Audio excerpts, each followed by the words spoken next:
Hello guys, അപ്പോൾ നമ്മൾ ഇനി മുതൽ അങ്ങോട്ട് വീഡിയോസൊക്കെ ഇടുന്നു പറഞ്ഞിട്ടുണ്ടായിരുന്നതാണ്. പക്ഷേ അതിലിടക്ക് വെച്ചിട്ട് പണി കിട്ടി. നമുക്ക് ചെറുതായിട്ടൊന്ന് ഹോസ്പിറ്റലിൽ അഡ്മിറ്റ് ആവേണ്ടിയൊക്കെ വന്നു കേട്ടോ. അപ്പോൾ രാവിലെ എണീച്ചപ്പോൾ തന്നെ ഒരു തലകറക്കം പോലെ, അങ്ങനെ കുറേ കഴിഞ്ഞപ്പോഴേക്കും നൈസായിട്ട് ബോധം പോയി തുടങ്ങി. അങ്ങനെ വീട്ടിലുള്ളവരൊക്കെ ഹോസ്പിറ്റലിലേക്ക് കൂടുന്നു. അപ്പോൾ അവിടെ വന്ന് പനി ചെക്ക് ചെയ്തപ്പോൾ നല്ല പനിയുണ്ട്. അപ്പോൾ ഡ്രിപ്പ് ഇട്ടിട്ട് ശരിയാവുകയാണെന്നുണ്ടെങ്കിൽ വീട്ടിൽ പോകാമെന്നാണ് പറഞ്ഞത്. അങ്ങനെ ഡ്രിപ്പ് ഇട്ടിട്ടും ഇഞ്ചക്ഷൻ അടിച്ചിട്ടും ഒന്നും പനി കുറയുന്നില്ല. അതേ സെയിം ലെവലിൽ തന്നെ പനി നിൽക്കുക. അങ്ങനെ പോകാൻ പറ്റില്ല പറഞ്ഞിട്ട് അഡ്മിറ്റാക്കി.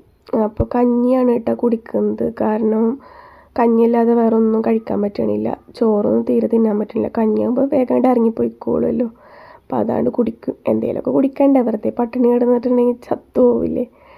അപ്പോൾ കുടിക്കും. അപ്പോൾ എനിക്ക് എല്ലാ കാര്യങ്ങളൊന്നും ഇങ്ങനെ വീഡിയോ എടുക്കാൻ പറ്റില്ല. ചില സമയത്തൊക്കെ ബോധം പോയ പോലെ കിടന്നുറങ്ങും കേട്ടോ. ആൻറ്റിബയോട്ടിക് എടുക്കാനുണ്ട്, ഒരു 6 ദിവസത്തെ തോന്നുന്നു. അപ്പോൾ അത് കാരണമാണ് അഡ്മിറ്റ് ആക്കിയിരിക്കുന്നത്.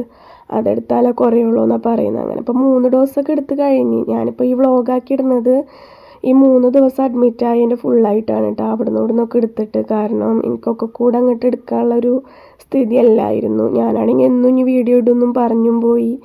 അപ്പോൾ ഇനി വീഡിയോ ഇട്ടില്ലെങ്കിൽ മോശമല്ലേ. അപ്പോൾ ഇപ്പം നമ്മൾ പോണത് ലേബർ റൂമിലേക്കാണ് കേട്ടോ. കാരണം കുട്ടീൻ്റെ ഹാർട്ട് ബീറ്റ് നോക്കാൻ വേണ്ടിയിട്ട് റൂമിൽ വന്ന് ചെക്ക് ചെയ്തപ്പോൾ കിട്ടിയില്ല, ഹാർട്ട് ബീറ്റ് കിട്ടിയില്ല. അപ്പോൾ എല്ലാവരും പേടിച്ചു കേട്ടോ. ശരിക്കും പറഞ്ഞാൽ ഇതുവരെ കുഴപ്പമില്ലാണ്ട് ഇരുന്നിട്ട് പെട്ടെന്ന് ഹാർട്ട് ബീറ്റ് കിട്ടാണ്ടായി പേടിച്ച്. അപ്പോൾ ഇനിയിപ്പോൾ ലേബർ റൂമിൽ പോയിട്ട് ഒന്നും കൂടി നോക്കി നോക്കാമെന്ന് പറഞ്ഞിട്ട് കൊണ്ടുപോവാണ്. അങ്ങനെ അവിടെ പോയിട്ട് നോക്കിയപ്പോൾ സംഭവം ഹാർട്ട് ബീറ്റൊക്കെ നോർമലാണ്, കിട്ടി. അപ്പോൾ സമാധാനമായിട്ടാണ്. ഇപ്പം നല്ല പനിയുള്ള കാരണം തോന്നുന്നു ചില സമയത്ത് അങ്ങനെ കിട്ടുന്നില്ല തോന്നുന്നു. എന്തായാലും കുറച്ച് നേരം ഒന്ന് ടെൻഷൻ അടിച്ചു പോയി. എനിക്കാണെങ്കിൽ ഇപ്പോൾ ഈ സിറ്റുവേഷനായ കാരണം മരുന്നൊന്നും ചെയ്യാൻ പറ്റില്ലല്ലോ, ബേബീനെ എഫക്റ്റ് ചെയ്യില്ല. അപ്പോൾ അത് കാരണം കൊണ്ടാണ് പനി കുറയാത്തത്. അവരേറ്റവും ഡോസ് കുറഞ്ഞ മരുന്നല്ലേ ഇപ്പോൾ ചെയ്യാൻ പറ്റുള്ളൂ അവർക്ക്. അപ്പോൾ തല പൊന്തുന്ന സമയത്തൊക്കെ ഞാൻ എന്നെക്കൊണ്ട് പറ്റുന്ന രീതിക്ക് എടുത്ത് വെച്ചിട്ടുണ്ട് വീഡിയോസൊക്കെ. അങ്ങനെ ഡിസ്ചാർജ് ഞങ്ങൾ ചോദിച്ച് വാങ്ങിയതാട്ടോ. ഹോസ്പിറ്റലിൽ തന്നെ കിടന്ന് മടുത്ത്. അങ്ങനെ ചോദിച്ച് വാങ്ങിയ ഡിസ്ചാർജാണ് ഗൈസ്.